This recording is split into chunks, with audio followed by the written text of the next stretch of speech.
Hello मेरी प्यारी बहनों, कैसी हो आप। तो मैं आज आपको दशा माता की कहानी सुनाने जा रही हूँ। तो आप सब ध्यान से सुनना। और दशा माता की कहानी सुनने से पहले आपको इस तरह से, ये जैसे मैंने ली है ना, हाथ में आखा मतलब गेहूँ लेने और थोड़ा सा कंकु इसमें डाल के बात सुन। तो जब मैं बोलूँगी जैसे जैसे आपको सुनते सुनते ऐसे हाँ हाँ बोलना है। तो जब भी हम किसी की बात सुनते हैं तो ऐसे हुंकारा या हाँ बोलते हैं और ऐसे ऐसे करते रहते हैं। तो सबसे अब मैं शुरू करने जा रही हूँ दशा माता की व्रत। तो आप सब ध्यान से सुनना और उसको पूजा करते हुए अच्छे से सुनना। तो शुरू कर रही हूँ मैं कहानी। एक बार राजा नल और दमयंती अपने महल में रह रहे होते हैं। वो बहुत हंसी खुशी अपने महल में शांति से रहते हैं और उनकी ज़िंदगी में सब बहुत अच्छा चल रहा होता है। तब एक ब्राह्मणी आती है और दमयंती रानी को सूत और दशा माता का सूत और हल्दी की एक गांठ देती है और बोलती है कि रानी आप व्रत रखना और करना। तो रानी ने व्रत किया और अपने गले में वो सूत का धागा पहना। तब राजा की नज़र रानी के गले में पड़ी तो राजा ने बोला कि रानी, इतना मतलब आपके पास सोने चांदी है, आप इतना कुछ आपके पास हीरे मोती है और आपने ये सूत क्यों गले में रखा है।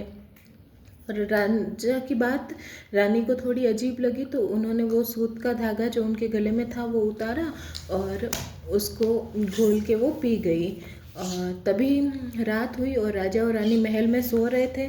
और सोते सोते राजा ने सपने में देखा कि एक बूढ़ी और अभद्र महिला, मतलब पूरी तरीके से गंदे कपड़े पहने हुए, वो उनके महल की तरफ आ रही है और बहुत सुंदर सी लक्ष्मी माता उनके वहाँ से जा रही है। ये सपना राजा ने देखा तो वो बहुत बेचैन हो गए। सुबह जब राजा उठे तब उन्होंने रानी को सुनाया कि रानी, मैंने दशा माता की मतलब अपने घर की लक्ष्मी और अच्छी दशा को जाते हुए देखा और घर महल में दरिद्रता को आते हुए देखा। तो राजा ने बोला, रानी ने राजा से कहा कि अब राजा हमें यहाँ रहने का कोई मतलब नहीं है, क्योंकि हमारे अच्छी दशा और लक्ष्मी यहाँ से चली गई है और बुरी दशा हमारे यहाँ आने वाली है। तो हमें यहाँ नहीं रहना चाहिए, हमें यहाँ से चलना चाहिए। तब राजा, रानी और उनका एक छोटा सा पोता वहाँ से निकल जाते हैं। उनके बेटे बहुओं को पीहर पहुँचा दिया जाता और बेटों को राजा भील के पास रखा जाता है। तो ऐसे चलते चलते राजा, रानी और उनका पोता पैदल पैदल पैदल पैदल जाते रहते हैं। उसके बाद में राजा, रास्ते में राजा के दोस्त का घर आता है, मित्र का महल आता। वो भी बहुत बड़ा राजा था। तो जब वहाँ पहुँचे तो राजा ने अपने मित्र को संदेश भिजवाया कि आपके मित्र आए। तब उस मित्र ने बोला कि कैसे आए। तब उनको बोले, उनके वो जो था दास, उसने बोला कि फटे हाल और बिखरे कपड़े और बहुत बुरे आए हैं। तो राजा, उनके दोस्त ने बोला कि ठीक है, आप उनको बाहर जो कमरा है उसमें ठहरा दो। और उनको दोनों को वहाँ बाहर के कमरे में ठहरा दिया, राजा रानी को। वो वहाँ पे राजा सो रहे थे और रानी उनके पैर दबा रही थी। तब रानी की नज़र पड़ी कि दीवार पे जो सोने का हार टंगा हुआ है, उसको वो जो मोहर वहाँ की पेंटिंग लगी हुई थी, वो मोर उसको निकल रहा है हार को। तब रानी ने राजा को जगाया और वो दृश्य दिखाए। तो राजा ने बोला कि हम यहाँ रुकेंगे तो हमारे ऊपर चोरी का इल्ज़ाम आ जाएगा, तो हमें यहाँ से चलना चाहिए। तो राजा रानी वहाँ से रात को ही निकल गए। धीरे आगे बढ़ते बढ़ते जैसे ही वो जाते रहे, तब वहाँ पे राजा की बहन का घर आया। तो राजा की बहन को राजा ने संदेश भिजवाया कि आपके भाई आए। तो उनके सागड़ी वगैरह वो गए, बोला कि आपके भाई आए। तो उनकी बहन ने पूछा कि कैसे आए हैं। तो बोले फटे हाल आए हैं, पुराने कपड़े पहने हुए आए हैं और बुरे हालात में हैं। तब राजा की बहन को लगा कि मेरी देवरानी जेठानी सास को पता चलेगा कि ऐसे बुरे हाल में आए हैं तो मेरा बुरा लगेगा। तो उन्होंने बोला कि आप मेरे भाई भाभी को वहाँ पेड़ के नीचे ठहरा दो, मैं आती हूँ। और थोड़ी देर बाद में बहन चावल मूंग लेके वहाँ जाती है और अपने भाई से बात करती है और वो वापस आ जाती है। और जैसे ही रानी और राजा वो चावल मूंग देखते हैं तो वो कीड़े मकोड़े हो जाते हैं। तो रानी वहाँ पे इकट्ठा करती है और चावल और मूंग को वहाँ पे डाल के वो लोग आगे बढ़ जाते हैं। धीरे धीरे धीरे धीरे जब वो आगे बढ़ते हैं तब ऐसे नहीं करते बेटा, तब ऐसे आगे बढ़ते जाते हैं। फिर वहाँ पे जाके वो देखते हैं कि राजा नदी के किनारे स्नान करने के लिए जाते हैं और रानी को 3 तीतर ला के देते हैं कि तुम ये पका के रखना, और मैं और वो पोता जो था उनके साथ बोले हम लोग स्नान करके वापस आते हैं। तब जब राजा गए और रानी जब खाना पका रही थी तो वो तीतर उस मतलब बर्तन में से उड़ के चले गए थे। और रानी जब वापस आए तो रानी ने बताया कि जो तीतर मैंने पकाए थे वो तो उड़ गए। और राजा ने भी बोला कि पोता था वो मेरे से नदी में बह गया। ऐसे वो विलाप करते हुए आगे बढ़े। उनको बहुत ऐसा हुआ कि अब हम क्या करें। वो बहुत दुखी हो गए। एक पेड़ के नीचे मतलब एक बंजर बगीचे के नीचे जाके बैठ गए। वहाँ बैठे थे तो थके हुए थे तो नींद आ गई उनको। सुबह जब देखा, मालिन ने देखा कि है ना एक है वहाँ पे मतलब पति पत्नी बैठे हैं। तो उन्होंने बोला कि ये तो बंजर था लेकिन तुम लोगों के आने से ये, तब तक होली का दिन आ गया था। तब वो ऐसा होने लगा तो फिर मत डिस्टर्ब कर बेटा बीच में। फिर एक दिन राजा ना नहाने के लिए कुएं पे पानी भरने गए। तब उन्होंने देखा कि तभी राजा वहाँ पानी भर रहे तो उसमें सूत और एक हल्दी की गांठ आ रही। तो राजा बार बार उसको वापस कुएं में डाल रहे थे। तब रानी ने देखा कि ये आप क्या कर रहे हो। तब उन्होंने बोला कि इस बार जब वापस आए तब आप मुझे देना वो गांठ। और ऐसे करके रानी ने वो सूत और हल्दी ली और उसको ऐसे करके फिर जब होली आई तो होली के झाल में उसको दिखाया। और फिर वो व्रत रखनी रानी ने शुरू कर दी। इधर राजा को खबर मिली कि पास के एक राजा थे, उन्होंने अपनी बेटी का स्वयंवर रखा है। तो राजा ने बोला कि आप मेरे कपड़े धो के रखना, मैं उस स्वयंवर में जाऊंगा। तब रानी ने बोला कि हमारी तो ऐसी दशा आ रखी है, तो आप ऐसी दशा में वहाँ जाओगे तो आपको कोई वहाँ पे मान सम्मान नहीं मिलेगा। लेकिन राजा ने बोला कि ऐसी दशा आई है फिर भी मैं जाऊंगा। तो ठीक है, राजा गए वहाँ पे। और वहाँ पे सारे राजकुमार आए हुए थे सारी लेकिन फिर भी जो राजकुमारी थी उन्होंने राजा के गले में ही वरमाला डाली। तो सब वहाँ पे हैरान हो गए कि हम इतने बड़े बड़े पराक्रमी राजा हैं, हमको नहीं और इनके गले में क्यों डाली। लेकिन वापस से करवाया, वापस स्वयंवर करवाया। फिर भी वो राजकुमारी थी, उन्होंने राजा नल के गले में ही वरमाला डाली।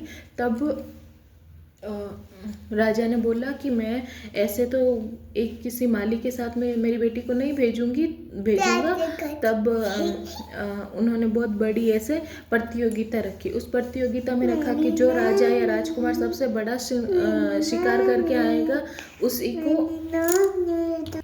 तब राजा नल को सबसे पुराना घोड़ा और सबसे कम चलने वाली तलवार दी ताकि वो अच्छे से शिकार नहीं कर पाए। लेकिन उन्होंने बोला कि अगर मैं असली राजा हूँ तो मेरा ये तलवार बहुत धारदार बन जाएगी और ये घोड़ा जो मेरे को बूढ़ा दिया गया वो बहुत तेज़ चलने वाला होता है। तो ऐसा ही हुआ उनके साथ और सभी राजकुमार करके आ गए शिकार। तो राजा को किसी का भी शिकार इतना अच्छा नहीं लगा और उन्होंने कुछ लोगों को भेजा कि जो माली था वो उसने क्या शिकार किया तो आप जाओ वहाँ पे उसको देख के आओ।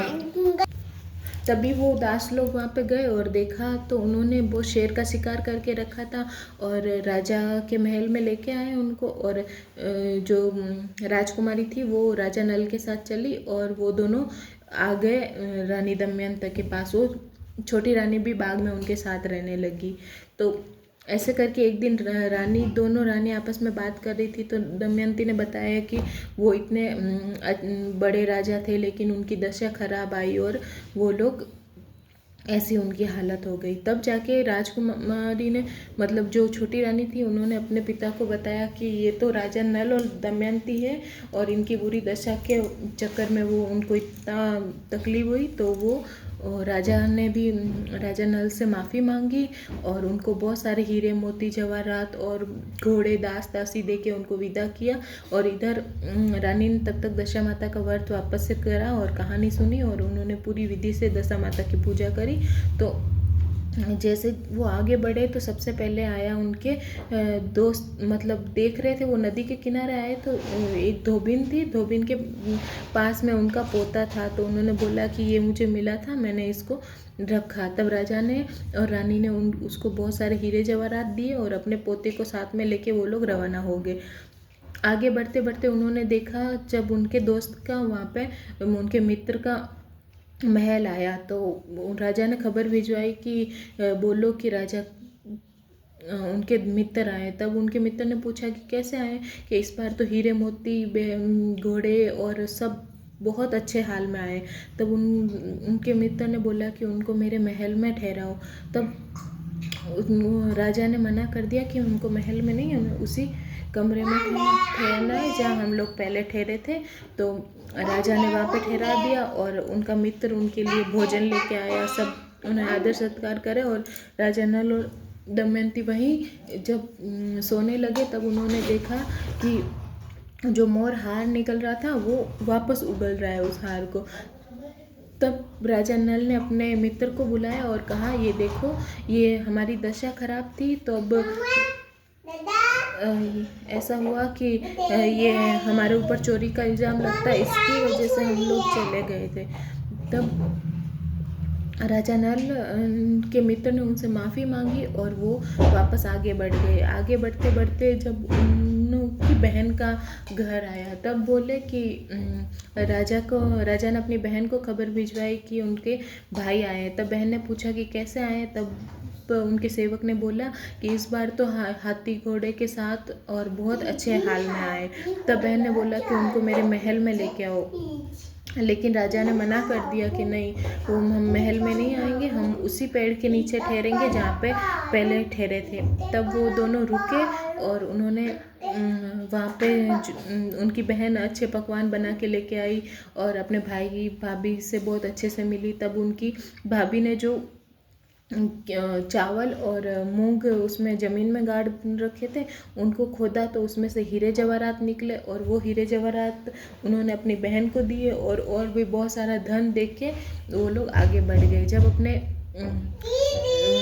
राज्य की तरफ आने लगे तो लोगों को लगा कि ये कौन आए, तब उनके सेवकों ने देखा। तब राजा नल के सेवक और जो भी होते हैं वो देखते हैं कि कोई राजा आया है।